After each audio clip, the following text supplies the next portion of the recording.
Hi everybody, Anna Murphy here with Mending Hearts Counseling, and today's video is going to be on how to love with no attachments, meaning how can you love freely with removing any sort of conditions from your mind that are attached to a certain person.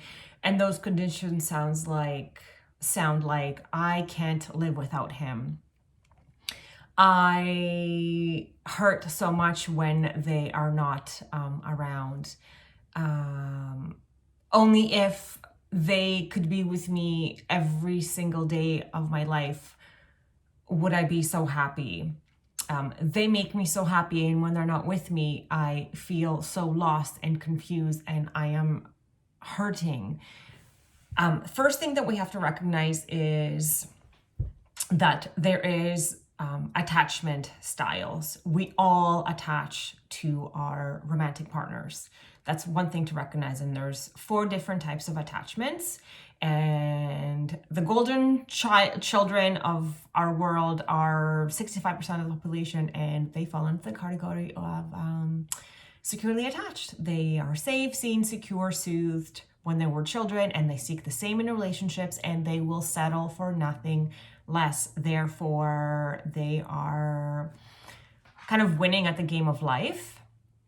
Winning meaning that like there's just less things that they have to work against that are required of them to change or reprogram about themselves.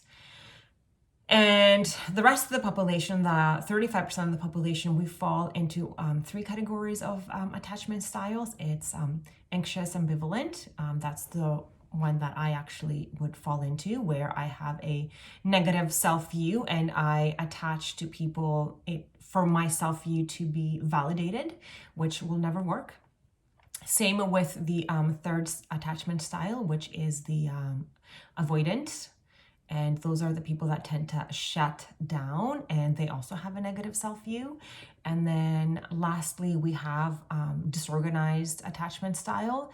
That makes up about 1% of the population, and those are the people with personality disorders, and like sociopaths, psychopaths, and they make up 1% of our population, I was taught. And also 60% of them are incarcerated. They're like the Ted Bundys of the world, the Night Stalker. They're the ones that are not able to have empathy, and they don't recognize or register pain and all those other things. That's a whole other video.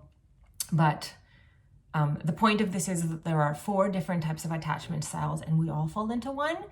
And when we have thoughts in our adult years, I'm talking about people like in their 30s and their 40s, now when even 50s, when they think like, I can't live without them, I am so happy with them, I can only be happy if they're in my life, then you know that there's a codependency there, and your attachment to that person is unhealthy.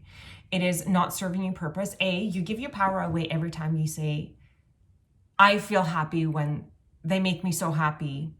I feel so happy when they're around, as if like you can't feel happy when they are not around. That's red flag number 1, that something is not right there. And this is not your fault. This is just normal human interaction. This is how we know what we need to heal from within, or this is how we understand what our attachment style is from our thoughts.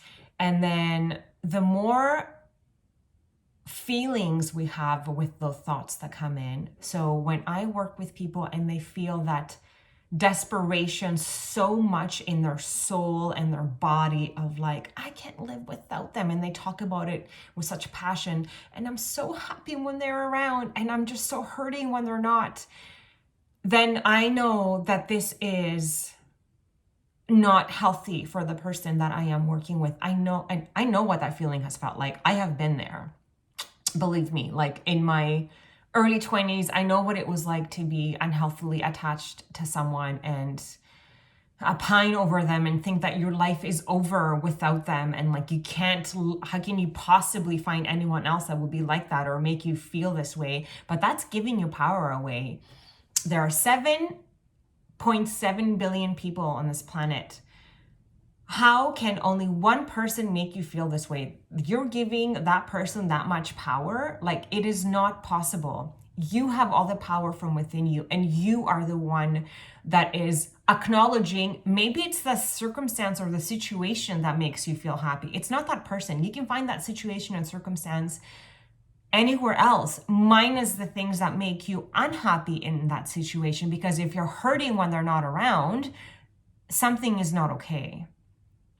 And what is hurting you, that is what your energy and focus should go on, because our thoughts have so much power, and the feeling that go behind our thoughts have so much power. So if the thought is the rocket, and like Rhonda Byrne says, if the thought is the rocket and the feeling is the fuel of that rocket, what is the feeling behind that thought? The more desperate you feel about being happy only with that person, and they only bring you happiness, that universe will just launch that rocket and will give you more opportunities to feel that way over and over and over again, until you realize that true happiness comes from within. And love with no attachments means that you freely and truly love someone with or without you. So love is neither created or destroyed. If you develop feelings of love for someone, that's energy, emotion, energy in motion. Energy is neither created or destroyed ever. That's a natural law of energy. It will always be there. But when we put conditions on it, like condition being, you can only just be with me, I need you, I want you to be with me, I feel happy when I'm around, that is not fair to that person, because maybe their life path does not include you. So your ability to be happy for them and still love them, whether or not they choose to be with you, but cannot be with you because maybe they have an addiction, or maybe they're in another relationship, or maybe they have a personality disorder, or maybe they have attachment issues on their own, maybe they have traumas they need to work through, maybe there's distance between you, maybe there's financial issues. For whatever reason they cannot be with you, that needs to be, actually not needs, it would be nice if that is respected and acknowledged, and know that it has nothing to do with you, not to take it personally, and be able to still love that person. That's true love with no attachments. With or without me, I wish you the best. With or without me, I hope that you find everything that you're looking for in life, but I'm not going to wait around until you can give me what I am looking for in life. So when someone says a statement, I am so happy when you're around, that means that you're not happy when they're not around. So you have to do your work in order to find your happiness from within, and then share your happiness with another person. That is too much burden to bestow your own happiness onto somebody else. It's hard enough for our own selves to find our happiness and heal our soul, and to give that responsibility to somebody else to do the work for them and for us. That energetically repels someone. No one wants to do that. I don't want to do that for somebody else. I'm willing to help and stand by someone, but I can't I can't heal someone that's negatively attached to me and they want to made feel better from me. Like that doesn't work. It's not possible. I can only make myself feel better. And by making myself feel better, I can then exude that calmness, that peace, that contentment, like that satisfaction, that joy, that I am okay feeling. Then that can seep out of me and onto other people. And that is how I can help others, not by attaching to them unhealthily and saying, I'm only happy when I am with you.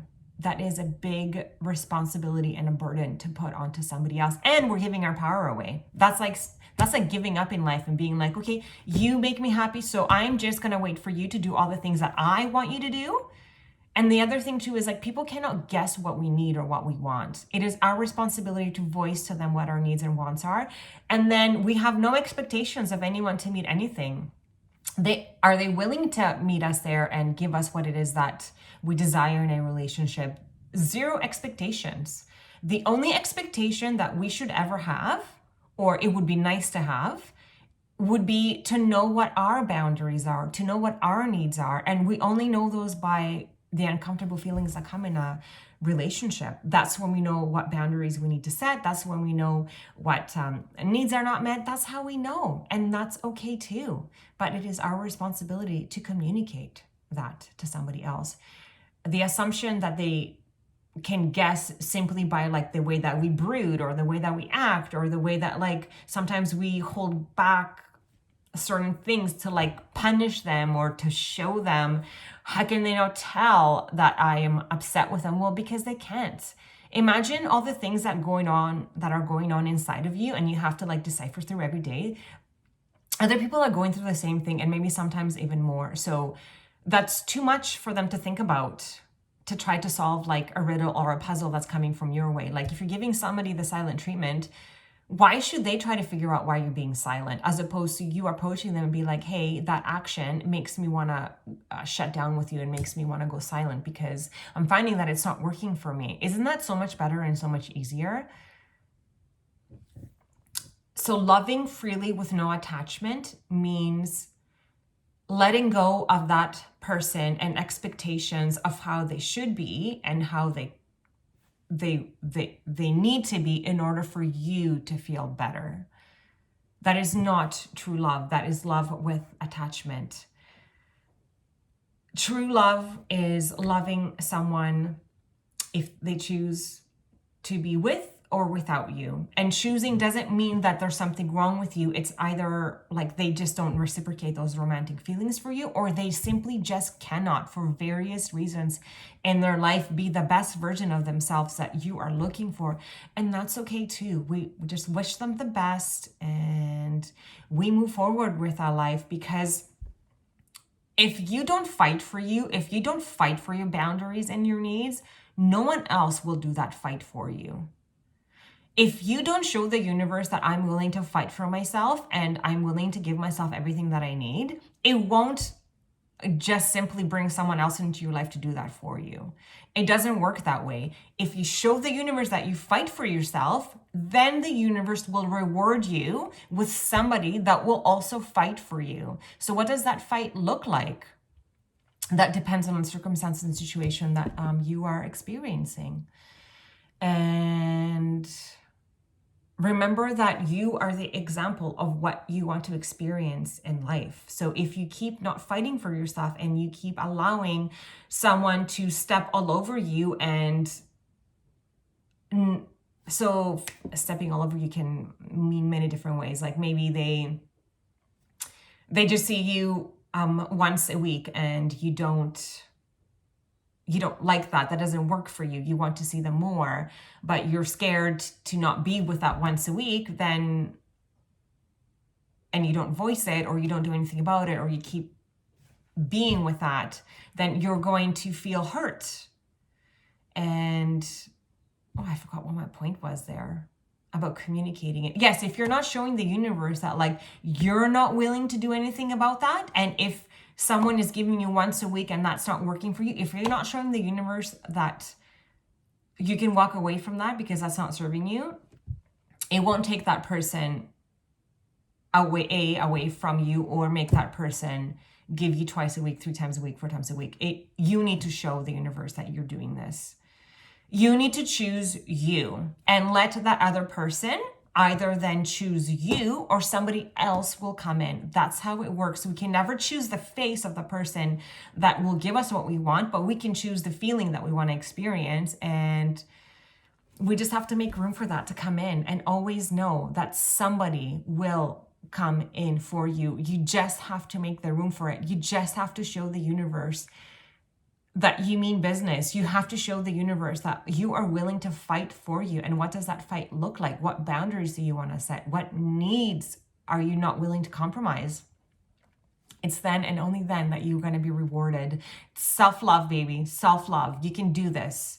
There's many different programs available on YouTube. There's many different programs available like through meditation apps like Deepak Chopra's, books by Louise Hay, like 21-Day Reprogramming Your Self-View, Understanding Your Attachment Style. There's so much information out there today that can be so helpful to us. So let's just all use it and take advantage of it and get to where we want to get. And with that, I want to leave you with that beautiful positive thought that you can resolve anything with knowledge and power. You have the power to change anything in your life, and keep your power with you. And remember, don't keep stuck on that thought, they make me feel. No, the situation or something can arise a feeling out of you, and then you have choice of what you want to do with that feeling. Wishing you love and light, and bless the rest of your day. I hope you're having a great spring break, and again, all my gratitude to everyone that messages me. I know that most of you message me privately, which is totally okay too. I do love all of your messages that come through, the encouragement, the further questioning, the support. I am here for you. I love you, and I'll see you next time. Bye.